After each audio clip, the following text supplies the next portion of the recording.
Беру планнаштырыла. Эхо Москвы в Уфе и мусульманская религиозная организация «Ихлас» Кировского района Уфы представляют рубрику «Говорим по-татарски». Вы слушаете «Уфимский разворот» – программу, в которой ваше мнение может быть услышано, голос учтен, а СМС-сообщения прочитаны в эфире нашей радиостанции. Слушайте «Уфимский разворот» по будням с 9 утра. Да не просто слушайте, участвуйте.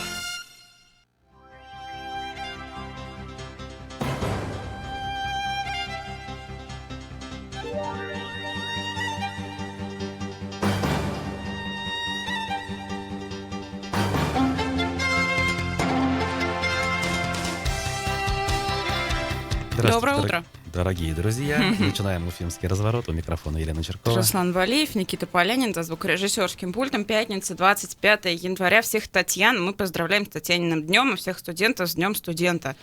Когда-то мы сами были студентами, грустно сказала она. Да, уж интересные воспоминания, конечно. Но сейчас, конечно же, хочется пожелать всем терпения, выдержки и внимательности. 10 баллов пробки. 10 баллов пробки 10 по Яндекс.Навигатору.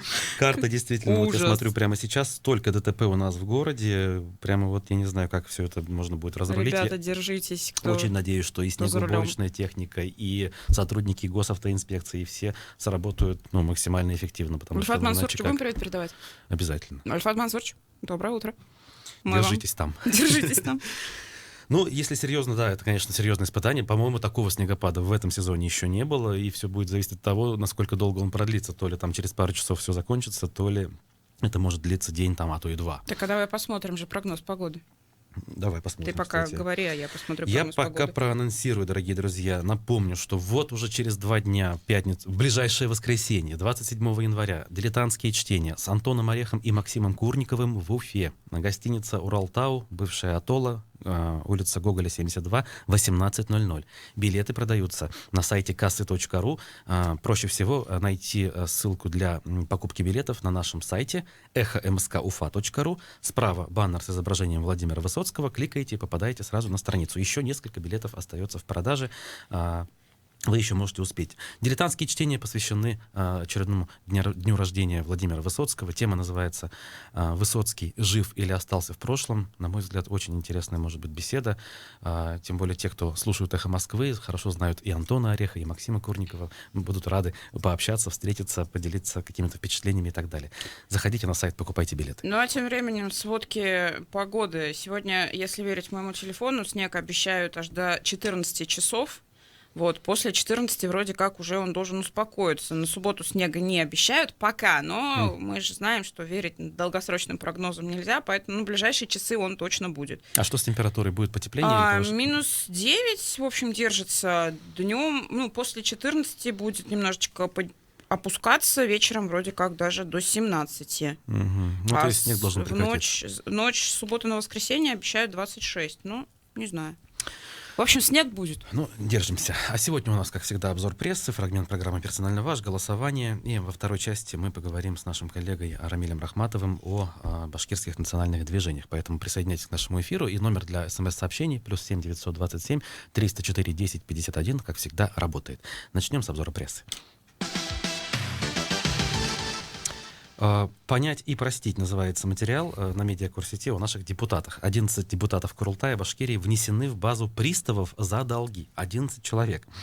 Значит, это база исполнительных производств Федеральной службы судебных приставов. И по данным этой базы эти депутаты имеют различные виды задолженности. Медиакурсеть решила выяснить, кто из народных избранников любит нарушать ПДД и не оплачивать штрафы, и кто попал в долговую яму из-за кредитов. Ну уже. Примечательно, что в данный непрестижный список попали как непубличные личности, так и весьма активные депутаты, часто будоражащие общественное мнение своими инициативами. Не исключено, что некоторые из них даже не подозревают о существовании своих долгов. Здесь, в общем, список довольно большой, но я назову тех, кто известен. Конечно. Ильгам Галин. Какие именно долги, читайте на медиакурсе, довольно длинный материал. Дальше. Так. Светлана Туразянова в списке, Дмитрий Чувилин в списке, Руфина Шагапова в списке. Еще несколько человек менее известных. Вот так вот. Суммы, сразу скажу, здесь не очень большие в большинстве случаев. А я с хороших новостей начну. Муртазе Рахимову решили дать звание «Почетный аксакал башкирского народа». Об этом пишет Башинформ, кстати. Башинформ теперь стал писать наконец-то про Муртазу Рахимова. На заседании исполкома Всемирного Курултая Башкир прозвучало предложение принять в Совет старейшин почетным членом первого президента республики Муртазу Рахимова. Инициативу высказал председатель созданного при Всемирном Курултае Совета старейшин Вельмир Азнаев. Как сообщили в пресс-службе организации, исполком поддержал эту идею, но с поправкой дать звание, так, тут по-башкирски, по-русски есть, почетный аксакал башкирского народа. На заседании было принято решение также провести 5-й Всемирный Курултай Башкир. Он пройдет 28 и 29 июня этого года. Участники заседания уже определили его формат. Об этом тоже пишет Башинформ. Вот кому интересно, то welcome. Ну и более подробно мы об этом, напомню, во второй части поговорим с Рамилем Рахматовым, непосредственным участником этого события. Глава башкирского исполкома «Единой России» возглавил Кушнаренковский район уже. Значит, также Медиакурсеть об этом пишет. Совет депутатов района рассмотрел вопросы смены главы района. Вместо Руслана Нургалиева кресло занял ранее исполняющий обязанности Башкирского регионального отделения партии «Единая Россия» Руслан Гизатуллин. Информацию подтвердили. Значит, освободившееся место руководителя исполкома Башкирского регионального отделения «Единой России» займет глава Российской школы политики Рустем Ахмадинуров. Здесь Медиакурсеть ссылается на телеграм-канал «Политкурай». По данным источников Медиакурсети, его кандидатуру 26 января утвердят на конференции регионального отделения партии. Ну, в общем, такой секрет Поли Шинеля, по-моему, все уже абсолютно уверенно говорят. Кстати, об этом. по поводу назначения Гизатуллина на должность главы какого-нибудь района, у нас в эфире, по-моему, говорил... Кто у нас говорил? Арсен Нуриджанов, мне кажется, говорил об этом, что вот такое будет повышение и такие будут новые полномочия. Тем временем Следственный комитет Башкирии возбудил дело против автора паблика «Типичный миллионер». 2 уголовных дела на 27-летнего миллионера из Белорецка. То есть он сам миллионер, и у него звучит паблик. просто, ты послушай, «Миллионер из Белорецка». Звучит как песня. В общем, Дмитрий Ледисов, автор популярного в сети блога «Типичный миллионер», обвиняется в совершении преступлений по статьям «Незаконное предпринимательство, совершенное организованной группой» и «Легализация, в скобочках, отмывание денежных средств, приобретенных лицом в результате совершения преступлений в крупном размере». Молодец. Угу. Типичный миллионер. А ты что-нибудь слышала об этом блогере? Первый раз узнал. Интересно. Следком установил, что с 15 по 17 годы он осуществлял незаконную предпринимательскую деятельность через созданное им же сообщество в соцсетях, и эта деятельность была связана с образованием взрослых и детей. Он обучал и мотивировал людей, которые хотят создать бизнес, также использовал данные этих людей и данные сообщества вот эти в качестве рекламных площадок своих.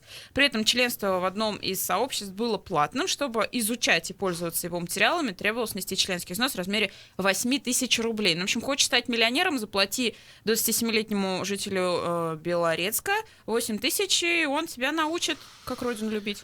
Ну, видимо, люди добровольно это Красавец. делали, а он просто получал деньги на карту и, видимо, как бы налоги не заплатил. Вот и вся история. При этом, да, у него не было ни статуса индивидуального предпринимателя, ни образования.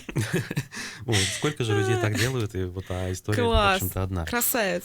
Еще Молодец. одна правоохранительная тема про Уфу о том, что Верховный суд оставил без изменения приговор чешминскому мстителю. 22 января состоялось заседание Верховного суда по делу Радика Мухамедзянова, которого, соответственно, прозвали чешминским мстителем. Ну, здесь что надо сказать? В общем, приговор не изменили. По-моему, 10 лет строгого режима ему оставили. И единственное, что изменилось после заседания Верховного суда, это, сейчас скажу, значит, статьи «Хранение оружия, похищение и грабеж» остался без изменений, зато сняли арест, наложенный на паровоз. Дело в том, что в деле фигурировал паровоз, который он изготовил, и, оказывается, этот паровоз, такой паровоз-кухня, что ли, его можно назвать. Да, это был такой, типа, гриль или фотография что-то. здесь есть на сайте, когда кому интересно, посмотрите. На этот паровоз был наложен арест, и вот арест сняли после этого. Ну, конечно, вот тут и смех, и грех, да, главный приговор остался без изменений. Паровоз, главное, освободили. Но Альмира Жукова, между тем, правозащитница говорит, что они это дело на этом все равно не оставят, будут идти дальше по инстанциям. Тем временем «Коммерсант» пишет про платные парковки в Уфе. Власти города решили пересмотреть подход к развитию сети платных уличных парковок. Они предлагают передать этот бизнес муниципальной структуре и отказаться от варианта концессии, на которую ориентировались в прошлом году. Проект нового положения о развитии парковок, внесенный Горсоветом, выставлен на публичное обсуждение. В Совете заявляют, что он направлен на то, чтобы все сборы от платных парковок шли в городской бюджет. Вариант концессии концессии, напомним, предлагал, что частный инвестор, который вложит в парковочную сеть 1 миллиард рублей, будет в течение 25 лет отчислять в бюджет только 12% сборов. Тут достаточно большой материал. Вот на «Коммерсанте» Наталья...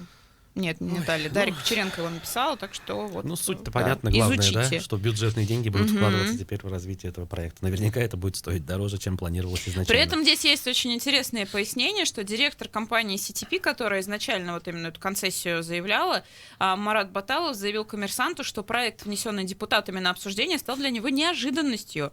Далее цитата. «2 с лишним года мы создавали нормативную базу, а когда осталось только подписать эту концессию, вот такие вещи происходят». Класс. Факт обращения, кстати, администрации с жалобой на решение УФАС Баталов воспринял с удивлением. Если они заинтересованы убрать нас из проекта, логичнее было бы согласиться с решением об отмене конкурса. Интересное такое все происходит у нас с парковками. Тоже целая Санта-Барбара, конечно, хотя подписание, Я напомню, так ждали еще в чувствую, ноябре. отложит этот вариант, этот проект еще лет на много. Как минимум до сентября точно. Мгм. Тут нет сомнений. Транспортная реформа. Что дальше? Про Уфу, о том, как прошел в администрации Уфы круглый стол на тему транспорта. Ну, здесь, в принципе, что сказали? Вот что у нас все хорошо, победили нелегалов, как бы все замечательно. Ура. И при этом сообщили, что количество маршрутов у нас сократилось, что, я не знаю, ура это или не ура, как к этому относиться. И в течение полугода у нас частники планируют ввести безналичную систему оплаты. Полгода, то есть до июня смотрим и наблюдаем, что будет Тоже вчера происходить. читала, что нелегалы остались только в Стерлитамаке. Подумала, ну где же еще? Где же еще? Да, Да. как не Стерлитамак. Есть у нас еще время на буквально вот сказать, что Давай, полминуты. на про Уфу есть материал «Перепутали рак и конъюнктивит». В Башкирии ребенка несколько лет лечили не от той болезни. История эта произошла в РДКБ и продолжалась несколько лет. Ребенку 3,5 года. В общем, очень такой большой материал, много-много фактов, много фотографий про Уфу. Наказанные есть или нет пока? Пока нет. Ну что ж, будем следить за этим. А сейчас предлагаем вам фрагмент программы «Персонально ваш». Писатель Игорь Савельев вчера у нас был, и мы вчера рассуждали, в том числе о федеральных вещах, говорили о работе и, как сейчас модно говорить, о правлении Владимира Путина. Заблокирует ли развитие процесса вот, по принятию закона об уважении к власти, его иначе называют об оскорблении величества? Такого рода инициативы в широком смысле бьют по статусу власти, потому что они выступают в роли каких-то красных тряпок перед быком, перед общественным мнением. Если сравнивать, допустим, разрушительный эффект от этого и положительный для власти эффект, которого пытаются добиться депутаты, понятно, что они несоизмеримы, поэтому стратегически такие законы власти не нужны, потому что они только ухудшают ситуацию. То, что по нему реально кого-то смогут осудить и штрафовать, это какой-то будет пшик по сравнению с очень серьезными имиджевыми потерями. То есть на это все-таки не пойдут? Не должны, но мне кажется, у нас все что угодно может происходить, потому что есть примеры подобных законов, которые все-таки были приняты. И ситуация в стране с управляемостью, в частности, деградирует, все становится хуже и хуже. Вероятность принятия странных таких законов, она все-таки Она увеличивается. растет, потому что власть постепенно теряет адекватность. Появление подобных законов является проявлением ее слабеющей адекватности, скажем. Мы вот под властью сейчас что имеем? Непосредственно Владимира Путина, где вся власть сосредоточена, или все-таки какую-то систему абстрактную? Мы имеем в виду Владимира Путина и его окружение. Понятно, что это не только чиновники, но и там тех, кого относят к каким-то олигархам, около путинским и так далее. Но понятно, что есть там топ-100 людей, которые вот этой вот как бы ядром власти можно назвать. Это происходит при том, что Владимир Путин в курсе, скажем, да? Через какое-то количество лет, когда одна и та же группа людей удерживает власть, происходит деградация системы, и система начинает действовать как-то по своей какой-то внутренней логике, от чего возникает ситуация, когда всем хуже, в том числе и людям, которые находятся в этой власти. А при этом эти люди, они в курсе, что что-то идет не так? Они в курсе, но на это невозможно, по сути, повлиять. Это как ядерный реактор после достижения какой-то температуры начинает вести себя особым образом, и там что-то можно контролировать, а что-то нет. То есть и Владимир Путин, в принципе, в курсе, что что-то идет не так, но, в принципе, Я думаю, что уже все в курсе, что поздно. что-то идет не так, но уже поздно, да. Владимир Путин должен пытаться что-то все-таки исправить в этой ситуации? И пытается ли он? Не очень понятно, что каким образом можно исправить. Чего нам ждать, я не знаю, после 2024 года? А почему после 24-го? Я думаю, что политическая система изменится в пределах 2-3 лет ближайших. Как бы ситуация развивается все быстрее и быстрее, и, возможно, какие-то ситуации, в том числе отставка президента, переход власти там, к какому-нибудь исполняющим обязанности и так далее. А по каким признакам мы можем судить, что ситуация развивается быстрее и быстрее? Между чем и чем сокращается временной отрезок? просто экстраполирую какую-то историю, допустим, советского времени на сегодняшний момент, потому что стремительность политических и экономических процессов, за которыми власть уже вынуждена следовать, сплестись в хвосте, а не являться инициаторами, она напоминает нам 88-89 год. В этом, может быть, что-то общее есть, но экономическая ситуация ведь все-таки значительно лучше. В 88-89 годах полки были пустые, и, в общем, люди снизу тоже были недовольны. А сейчас-то процент, в общем, тех, кто доволен, он довольно высок же. По-моему, макроэкономическая ситуация не сильно отличается. Я могу ошибаться, но масштабы кризисных явлений примерно сопоставимы. Но благосостояние каждого отдельно взятого человека или даже уровень удовлетворенности каждого отдельного человека выше, хотя бы потому, что ему не нужно стоять в очередях, там, терпеть унижение. Ну, ему не нужно стоять в очередях, но есть какие-то вещи, которые зеркальны. То, что касается социальной защищенности, еще много чего. То есть понятно, что какие-то экономические процессы на конкретных людях сказываются в целом ряде факторов, и мы не можем здесь говорить о идентичности процесса. То есть чего-то у нас лучше, чего-то хуже, но я думаю, в целом все сопоставимо. На этом фоне вышли данные в ЦИОМ, которые говорят, что у Путина 33% рейтинг. Цифры похожи на реальные? Я думаю, да. Между тем, история показывает, что у Путина такие цифры уже бывали, и неоднократно. Потом все прекрасно возвращалось к 80%. Ну, мы не можем рассматривать историю Путина как историю на каком-то, условно говоря, 50-летнем отрезке, со время которого он бесконечно может падать до 33% и подниматься обратно. Думаю, что эта история, она все-таки близится к концу, и едва ли у системы есть ресурс обратно подняться на высокий рейтинг. Почему? Можно пофантазировать. Вон разговоры о Беларуси пошли раз, и присоединение Беларуси, изменение Конституции, и вот новый Крым даже круче. Ну, вот это вот является одним из проявлений каких-то процессов, напоминающих перегретый реактор. Но это же может поднять рейтинг до 80% на пару лет. Ну, я даже не знаю, чем это чревато на самом деле. Это был фрагмент программы «Персонально ваш». Вчера у нас в гостях был писатель Игорь Савельев. Как, впрочем, и всегда, этот эфир вы можете еще раз посмотреть на сайте нашем mskaufa.ru, на Ютубе и на Фейсбуке. А мы сейчас будем менять тему и голосовать. Давай. Никита так руками развел, типа, ну хочешь — голосуй, не хочешь — не голосуй. Демократия. Свободный человек в свободной стране. Слушайте, вчера совершенно потрясающе увидела новость на Башинформе. 23 января, правда, она была написана уже почти там, в 9 вечера, но, тем не менее, ее потрясающность от этого не меняется. 23 января в одной из хлебопекарен города Бирска было испечено более 12 тысяч порций хлеба по рецепту блокадного Ленинграда. Казалось бы, Технологии пекарни подобрали пекарни подобрали рецептуру, аналогичную той, которая была в 1941 году в Ленинграде, за исключением обойной пыли. Выпечка хлеба по блокадному рецепту в России проходит в Бирске в течение 5 лет. Инициатором вот этой потрясающей штуки стал депутат Госдумы от Республики Башкортостан Ильдар Бекбаев. Он представляет в Госдуме «Единую Россию». Мы вчера... В общем, почему я внимание обратила, на самом деле, на этот текст? Ну, вроде казалось бы, да, испекли хлеб. Но по мнению Ильдара Бекбаева, жители России вот 27 января вообще хорошо было бы, если бы провели этот день на вот 125 граммах блокадной вот этой норме хлеба и воде, чтобы таким образом понять эмоциональное состояние людей во время войны. 25 и 26 января, то есть сегодня и завтра, этот хлеб будут раздавать жителям республики на патриотическом мероприятии «Блокадный хлеб». Не указано, в каких городах это будет, да, то есть будут раздавать эти 125 грамм блокадного хлеба. А в воскресенье, 27 января, Ильдар Бекбаев поедет в Санкт-Петербург. 75 лет снятия блокады в этом году. И этот будет хлеб раздавать там, на Пискаревском мемориальном комплексе. Вероятно, тем блокадникам, которые еще остались живых в Петербурге, придут на этот комплекс. А также он планирует передать этот хлеб, значит, в музей хлеба петербургский и раздать его в правительстве. Ну, то есть там в Смольном, грубо говоря. Я вчера, конечно, позвонила Ильдару Бекбаеву с вопросом «Зачем?».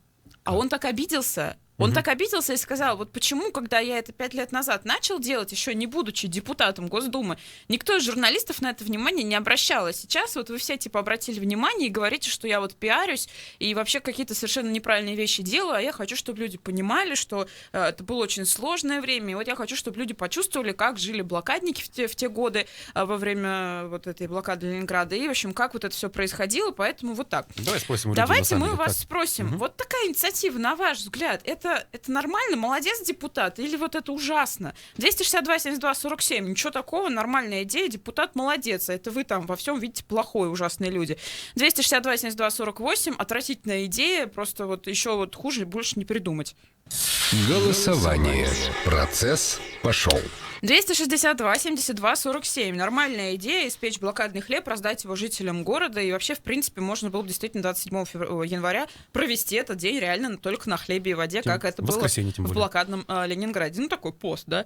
262-72-47. Хорошая идея, все в порядке. 262-72-48. Идиотская идея. Просто депутатам реально нечего делать. И, ну, это кошмар, вы возмущены, вы просто негодуете. 262-72-48. У нас есть еще буквально минутка. Что думаешь ты по этому поводу? Нормальная вполне идея. Он никого не заставляет, да, из-под палки никто это делать не будет. В принципе, есть желание попробовать, почему бы и нет. Люди постятся, на самом деле, отказываются от еды. Тут в воскресенье на работу идти не надо. Можно спокойно, это, ну, я не знаю, испытать на себе. На самом деле задуматься об этом. Это действительно наша история. А что, чтобы задуматься о том, как было плохо в блокадном Ленинграде, надо обязательно вот так вот, да? Ну, 125 грамм хлеба, могут остаться вода. более такими четкими, я не знаю. Блин, слушайте, ну если вы хотите четких впечатлений, просто съездите в Пискаревскую на этот мемориальный комплекс и посмотрите, как это было. Вот просто зайдите туда, и все. Вам даже без хлеба станет там нормально. Это надо ехать, а тут как бы ехать никуда не надо, и вот, пожалуйста. Ну, не знаю, фильмы посмотрите, как это все было блокадными, книжки почитайте. Ну, это, давай, по-моему, напомню ужасно, номера телефонов конечно. и поголосуем на новостях. 262-72-47. Вы не видите в этой идее ничего плохого, хорошая идея, молодец, депутат, что так придумал. 262-72-48, отвратительная идея, просто вы возмущены. Вы голосуете, мы сейчас уходим на новости, после вернемся и подведем итоги. —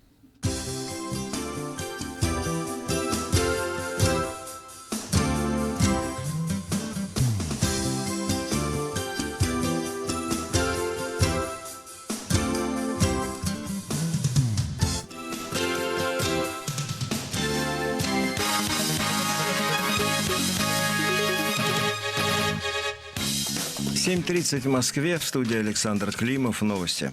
США отзывают часть дипломатического персонала из посольства в Каракасе. Речь идет о тех сотрудниках, кто не отвечает за особо важную деятельность. Сама дипмиссия, как утверждают в Госдепартаменте, продолжит работу. Между тем, посольство Венесуэлы в США закрылось в соответствии с распоряжением президента Мадуро. Это ТАСС подтвердили в диппредставительстве страны по системе громкой связи, установленной при входе в посольство. Указанные на сайте посольства телефонные номера недоступны. Звонки переадресовываются на переполненную голосовую почту.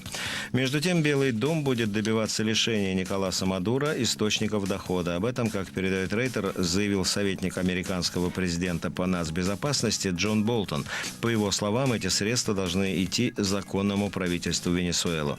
Вашингтон признал временным конституционным президентом Венесуэлы оппозиционера Хуана Гуайдо, который провозгласил себя исполняющим обязанности главы государства. Избранный президент Николас Мадуро назвал это попыткой переворота и разорвал дипотношения с Соединенными Штатами. Юрий Дудь стал совладельцем сайта Sports.ru. Как передает РБК, журналисту и видеоблогеру отныне принадлежит 0,5% акций портала Sports.ru. Юрий Дудь был главным редактором сайта с 2011 года, сейчас занимает в нем пост заместителя гендиректора.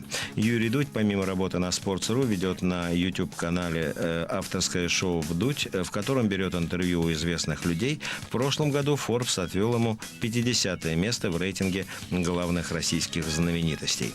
Сегодня должна быть готова дорожная карта по расселению жителей дома в Магнитогорске, частично пострадавшему в результате взрыва газа. Полностью расселить здание поручил президент Владимир Путин. Жители города обратились ко мне с просьбой расселить весь дом. Несмотря на то, что экспертиза показывает, что жить там можно, но трагедия большая, 39 погибших. Я людей понимаю, которые живут в этом месте. Ясно, что это будет стоить каких-то денег. Я думаю, что свыше миллиарда, 1,3 миллиарда по предварительным подсчетам. Надо пойти навстречу людям и дом расселить целиком. Путин сообщил, что финансирование расселения будет осуществляться в том числе из регионального и федерального бюджетов. В Москве сегодня объявят лауреатов национальной кинопремии «Золотой орел». Церемония награждения по традиции состоится в первом, самом большом павильоне Мосфильма. Как передает ТАСС, лидерами по числу номинаций стали картины «Лед» Олега Трофима, «Движение вверх» Антона Мегердичева, «История одного назначения». В Маргарите Смирновой. В Москве сейчас минус 17, днем от 12 до 14 ниже нуля, без осадков. Александр Климов, служба информации «Эхо Москвы». 3, 2, 1. Реклама. Снижаем цены. Поездки от 80 рублей. Служба заказа такси «Мотор» 2 900 900. Благотворительный фонд «Изгелек» обращается к неравнодушным слушателям «Эхо Москвы» в Уфе. У 8-летнего Малика Мамаджанова из Стерлитамака редкая аномалия развития органов брюшной полости. Малыша дважды оперировали в России, но безуспешно. Помочь ему может только операция в сербской клинике «Белмедик» стоимостью более 1 000 000 рублей. Помочь просто. Пришлите СМС с текстом «Изгелек» сумму пожертвования на номер 3443. Спасибо за помощь. Более подробную информацию вы можете найти на сайте благотворительного фонда «Изгелек». 27 января в 18 часов в гостинице «Уралтау» по адресу Гоголя, 72 пройдут 4-е дилетантские чтения в Уфе с обозревателем «Эхо Москвы», автором проекта «Один Высоцкий» Антоном Орехом. Тема чтений «Высоцкий. Жив или остался в прошлом?». Приобрести билеты вы можете на сайте кассы.ру или в кассах города. Подробности по телефону 299 02 99. Количество билетов ограничено. Информационный партнер profu.ru. По понедельникам в студии «Эхо Москвы» в Уфе подводить итоги прошедшей недели будет Азамат Саитов и его гости. Каждый понедельник вместо программы «Персонально ваш» слушайте программу «Послесловие» с Азаматом Саитовым после 15 часов.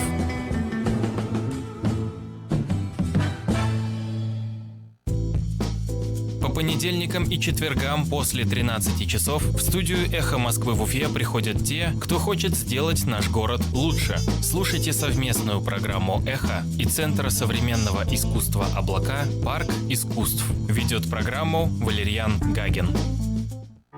Телефон рекламной службы «Эхо Москвы» в Уфе 216 35 99. Будет реклама, будет и эхо. На то мы и партнеры.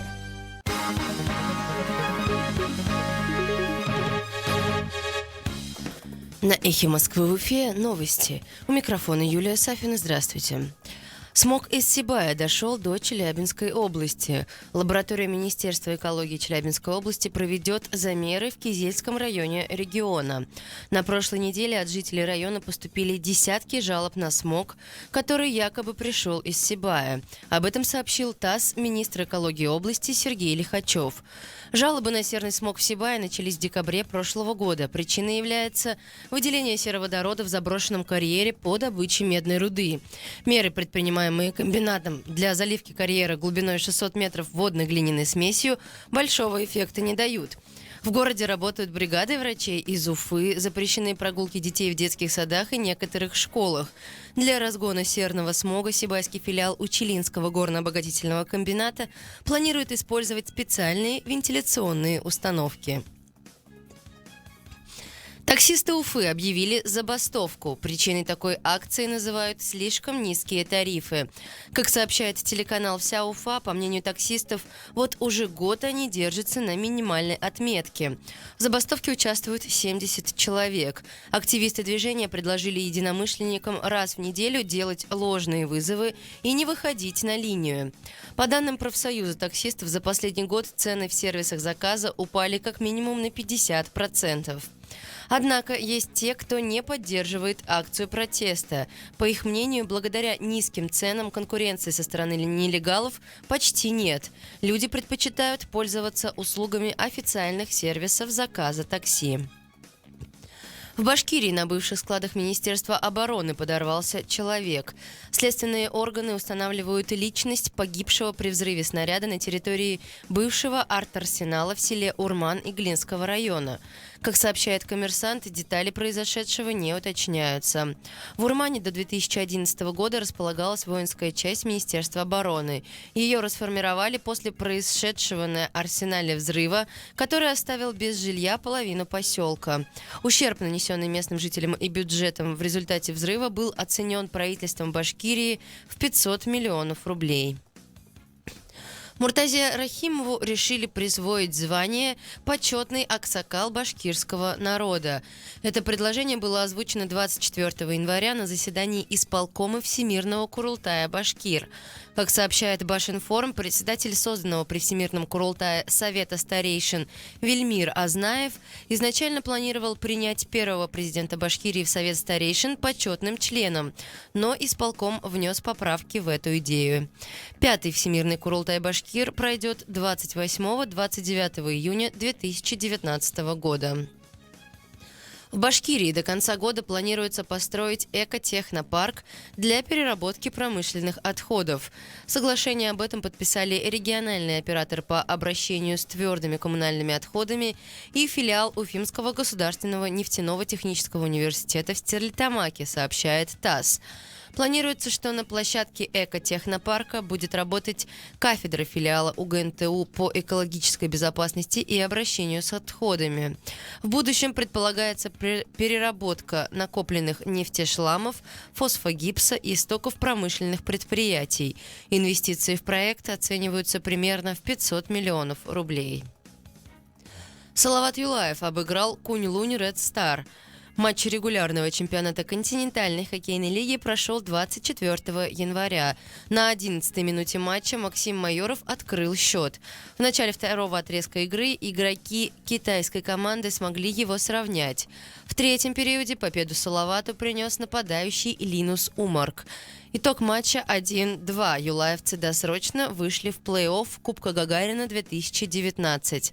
Следующий матч Салават Юлаев проведет 26 января. Уфимцы в гостях сыграют с Амуром. В завершении выпуска о погоде. Сегодня в Уфе сильная облачность, ветер южный 6 метров в секунду, снег. Температура воздуха от минус 8 до минус 18 градусов. Сейчас за окнами сильный снег, который продолжится до 17 часов, 10 градусов мороза. Юлия Сафина, служба информации «Эхо Москвы» в Уфе. Радиостанция «Эхо Москвы» в Уфе представляет «Уфимский разворот». Программу, в которой ваше мнение может быть услышано, голос учтен, а СМС-сообщение прочитано в прямом эфире. Слушайте «Уфимский разворот» по будням с 9 утра. Да не просто слушайте, участвуйте.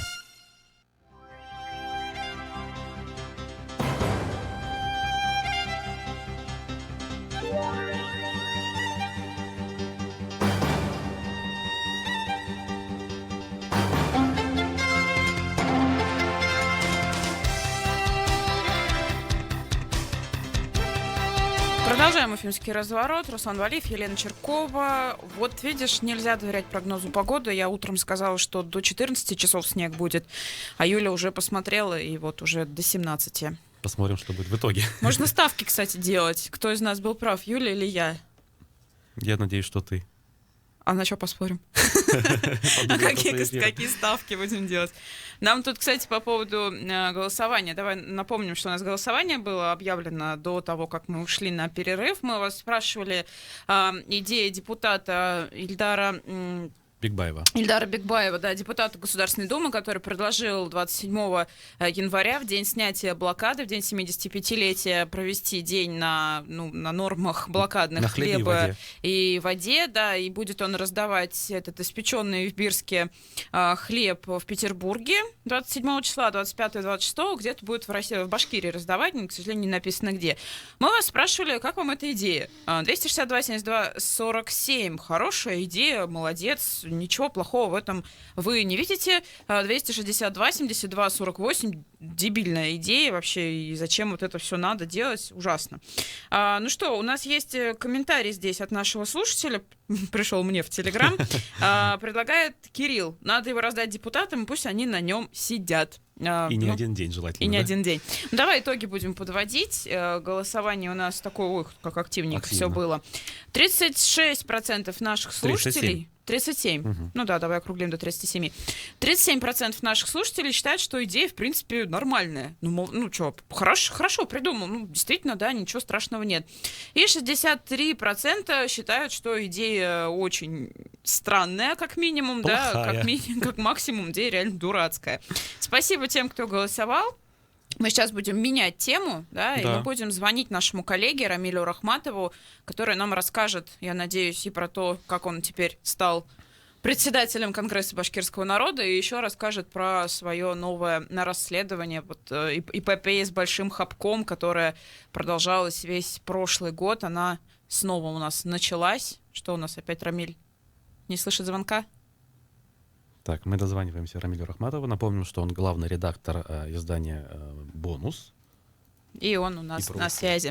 Рамиль, доброе утро. Доброе. Доброе утро, Рамиль. Давай начнем вот с информации о том, что ты назначен председателем организации «Конгресс башкирского народа». Хотелось бы понять, вот в чем суть твоей этой деятельности во главе этой организации и чем она отличается от других общественных организаций вот такого национального толка? Ну, я сейчас не хотел бы на этом подробно останавливаться, поскольку, во-первых, сейчас идет процесс регистрации вот этих наших изменений в Министерстве юстиции Республики Башкортостан. Во-вторых, я как-то уже давал вам по этому поводу пояснение. Чем отличается? Чем отличается и так далее, это слишком широкий вопрос. Я думаю, что сейчас мы в эфире в этом не уложимся. А по решению принято было, говорю, почему именно по мне? Потому что, поскольку я и так все равно вовлечен в общественно-политическую жизнь республики, и мы пришли просто к выводу о том, что если уж заниматься общественной деятельностью, то надо заниматься и плотно, и, соответственно, была такая у нас даже формула провозглашена: врачи пусть лечат, учителя пусть учат, а вот такими вещами плотно заниматься лучше нам. В принципе, могу сказать более того, что мне кандидатура на нашем общем собрании, она не вызывала ни у кого там ни отторжения, ни споров, поэтому это... Хотя, честно говоря, мне дополнительная общественная нагрузка, я могу сказать так, что не шибко радует, но если уж надо, то надо. Понятно. Ну и тогда следующая тема — это вот исполком Курултая Башкир, который вчера в том числе состоялся. Как говорится, что обсудили, что решили. Вот есть информация о том, что назначили Всемирный Курултай Башкир, и по поводу Муртазы Рахимова. Может быть, что-то еще?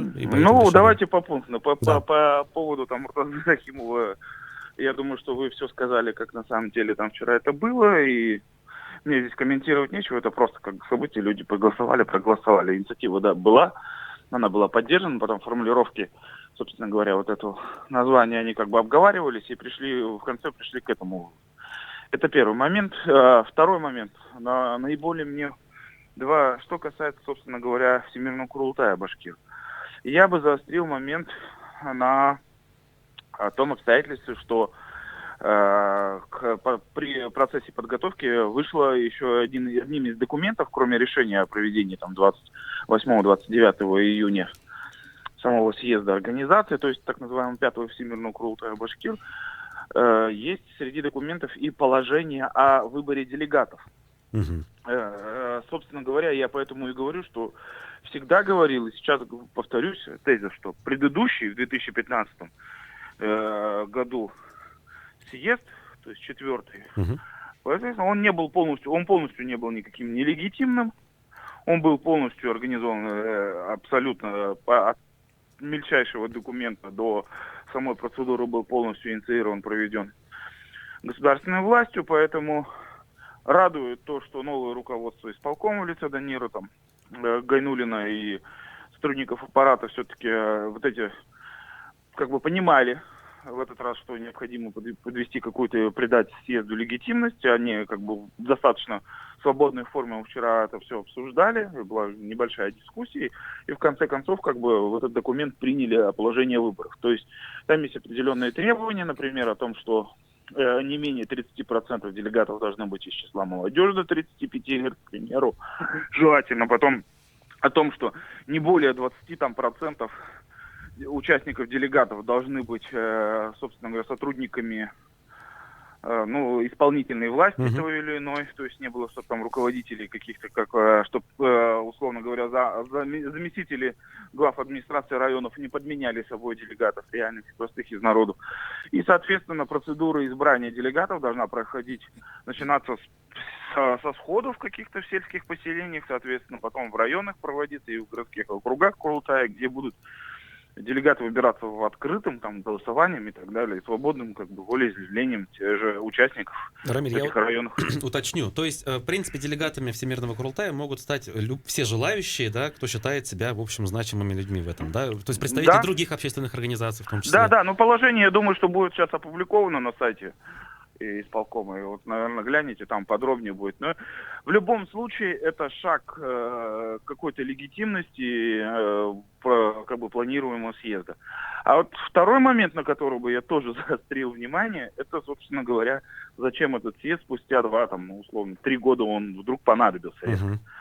Мы здесь члены исполкома вчера дискутировали, не то чтобы дискутировали, но не стали никто стесняться и особо притворяться и говорить высокопарных речей за этим, зачем этот съезд нужен. Все прекрасно понимают, что это и есть и политическая задача, и она вполне инициирована, скажем так, созданием Тукаева, что съезд должен будет, как в моем понимании, одобрить единственную нужную кандидатуру на пост главы республики. Это политтехнологический прием, который постоянно использовался. В данном случае ничего удивительного в этом нету. И то есть, скажем так, что съезд должен будет приветствовать Радия Хабирова, и тем самым будет у него своя легитимность от представителей башкирского народа, и тем самым говорится, что он кандидат от башкирского народа. С одной стороны. С другой стороны, вчера члены исполкома все это прекрасно осознавали, поэтому говорили о том, что, если организация идет на это, то, соответственно, должны быть какие-то выполнены ее условия, собственно говоря. И такой важный момент о том, что члены исполкома сами отмечали, что, к сожалению, не все тенденции, которые сегодня происходят в республику, они идут на пользу башкирскому народу, особенно затрагивался кадровый вопрос. В каком плане кадровый вопрос? О том, что тенденция к тому, что сокращение представителей башкирского народа на руководящих должностях, в районах, в городах республики, на тех или иных ведомствах, эта тенденция продолжается. В этом отношении отмечалась мэрия Уфы, потом администрация районов города Уфы. Назывались и сельские районы, где несмотря на большой процент башкирского населения, в руководстве, скажем, вообще нет представителей башкирской нации. Архангельский, Белорецкий, Стерлибашевский, другие районы назывались. Город Уфа, где, например, в РУНО, традиционно, скажем, в башкирских должностях, здесь в кавычках башкирских должностях руководителей отделов образования города Уфы сейчас вообще ни одного не осталось представителей из Башкира. А это в то время, когда сейчас нужно усиливать работу по сохранению и изучению башкирского языка. К примеру, приводились эти все эти примеры и говорилось, что тенденции пока что не радуют, и, соответственно, сейчас Курултай Башкир, исполком и другие башкирские организации на этих моментах должны заострять внимание, и, собственно говоря, эти вопросы должны выноситься на съезд, если не будет никаких реальных шагов к изменению ситуации. Хочу уточнить, если реально процедура выбора делегатов будет такая демократичная и прозрачная, а не может так случиться, что во время непосредственно Курултая разные будут точки зрения озвучиваться, и Курултай не поддержит, например, того же Радия Хабирова, или поддержит с натяжкой? Все может быть, но я думаю, что процедура будет достаточно. Во-первых, у нас же в нашей стране все происходит условно демократично. Так я не могу сказать, что произойдет так далее. Это же все не прописано так или иначе каким-то федеральным законодательством и так далее. Это только положение, документ, который принял исполком. С другой стороны, в любом случае мы понимаем, что в той или иной форме администрация будет этот процесс стараться держать на своем контроле. Тем не менее, сам призыв, что все эти выборы на местах должны быть проходить в открытой, там, в общей форме, общим голосованием происходить, то этот, во всяком случае, призыв есть, и можно пример даже привести. Вчера господин Гайнуллин приводил такой пример, что, например, в Кигинском районе, когда сменялся глава местного Курултая, оказалось так, что там главой местного Курултая стал оппозиционный главе района местный житель, который себя запросто там в последние годы всегда критиковал главу района. Глава района даже не знал, что сделать, но выборы прошли в открытой форме, там люди там проголосовали, и уже, собственно, и никто уже как бы откатить их не мог. Поэтому это будет только интереснее. Рамиль, давай еще по поводу твоего нового расследования поговорим, немножко затронем. Расскажи, почему ты вдруг решил продолжать свою вот эту серию про Большой Хлопок, что на этот раз? Ну, я просто устал от такой вещи, что вот мы буквально и при твоем участии уже 1,5 года над этой темой бились, что мы старались все эти как бы схемы раскрывали. Вроде бы людей даже некоторых уволили, убрали от многих потоков денежных, с одной стороны, но мы не видим никаких уголовных дел. Хотя по всем признакам, как бы, очевидно, что как минимум доследственные проверки и какие-то процессуальные действия должны быть предприняты. Но мы их не видим. Мы не видим возбужденных уголовных дел, мы не видим громких расследований уже со стороны силовиков. Более того, у меня складывается ощущение, что просто произошел передел сфер влияния. То есть кормовая база. Одни ушли, другие пришли, и, в принципе, не хочется верить, что твоя работа, там, которая на протяжении там 1,5-2 лет велась, чтобы она там превращалась в то, что одни ушли, а другие пришли, и ты сыграл другим на руку. Поэтому я как бы решил это заново вопрос поднять. Слушай, когда увольняли руководителя Башавтотранс Разима Махиянова, помнишь, Ради Хабиров потребовал, чтобы провели проверку по всем документам, связанным с продажей, с вот этой недвижимостью, и как-то вот этот процесс запущен был. Есть у тебя какие-нибудь данные о том, хотя бы вот это поручение выполняется или нет? У тебя же есть источники у силовиков. Так вот я говорю о том, что никаких уголовных дел до сих пор. То есть даже никакая проверка не началась? Проверка, быть может, условно началась, но никаких уголовных дел, повторюсь, нет. Ага. И еще тогда есть вопрос. У тебя там про детсад какой-то был большой достаточно часть материала написано. Что это за садик такой, и при чем здесь он, и при чем здесь Башавтотранс?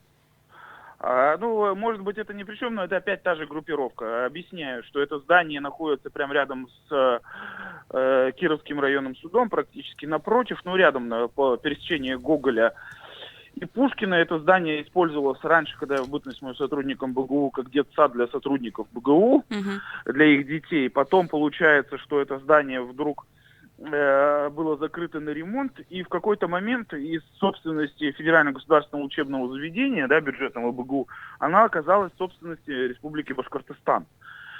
Ну, естественно, это Минздрав имущества и ГУПУАС. А ГУПУАС это является, наверное, его руководители прошлые, и само учреждение, оно являлось как бы ключевым вот в этой схеме работы группы вот этой Ахметов-Гурьев, условно мной названной. И каким-то образом вот мне попали просто обращения в прокуратуру одной уфимки, в котором она жалуется именно на Минзимимущество о том, что она хотела это здание отреконструировать и получить как бы право на него аренду с целью организации там, опять же, детского дошкольного учреждения. Все эти годы получается, ей в этом отказывали, придумывались различные причины, а потом это здание оказывается в собственности фирмы господина Ахметова «Аврора Плюс». «Аврора Плюс» это, значит, спокойно это здание получает, эту землю. Ну и вот после указания 22 октября в Рио главы республики Ради Фаридовича Хабирова разобраться не просто с Башавтотрансом, а именно с бизнесами вот это семейство Ахметовых, начались странные действия. Получилось, что «Аврора Плюс» быстро продает это здание, эту землю некой московской компании, которая вообще зарегистрирована, то есть учредитель, который зарегистрирован на панамских офшорах. По моей предварительной информации, это пока она еще не проверена, это не мое утверждение, но и по моей информации, господа Ахметов, они начинают постепенно многие свои объекты здесь бизнеса просто уводить либо в офшоры, либо просто продавать. С Будет целью у тебя избежания, еще потому много что... Да, то есть материалов. Скучать не придется. Рамиль, мы тебя благодарим. Спасибо тебе большое. Напоминаем нашим радиослушателям, что на прямой связи с нашей студией был Рамиль Рахматов, главный редактор издания «Про Уфу» и газеты «Бонус». Вот и у нас появились свои панамские офшоры. Класс, Да уж. наконец-то. Ну, тем временем, кстати, у нас время эфира стремительно подходит к концу. Я хочу напомнить нашим радиослушателям, во-первых, о том, что в ближайшее воскресенье, послезавтра, дилетантские чтения с Антоном Орехом и Максимом Курниковым здесь, в гостинице «Уралтау» по адресу улица Гоголя, 72. Билеты еще остались на сайте кассы.ру. Прямая ссылка на нашем сайте, справа баннер с изображением Владимира Высоцкого. В понедельник утренний разворот. Также внимательно слушайте, потому что в этой студии будут и Антон Орех, и Максим Курников вместе с Еленой Черковой зачем проведут ты этот спойлеришь? Могли бы сюрприз сделать. Зачем? Максим бы вышел в эфир, а ты сразу все Пусть проспойлерил. люди знают и ожидают этого эфира. Также хочу сказать, что сегодня в программе «Редколлегия» после 15 часов с Леной Черковой здесь будут, как это правильно сказать, не главные же редакторы, директора, да? Директоры. Директора. Целые. Руководители. Городских телеканалов. Муниципального телеканала «Вся Уфа» Азамат Аль-Мухаметов и коммерческого телеканала ЮТВ Артем Войтюк. Поэтому тоже не пропустите этот эфир. Ну а мы будем прощаться. Да, пока. Желаем всем хорошего дня, хороших выходных и до свидания. Мягкой посадки вашим батарейкам.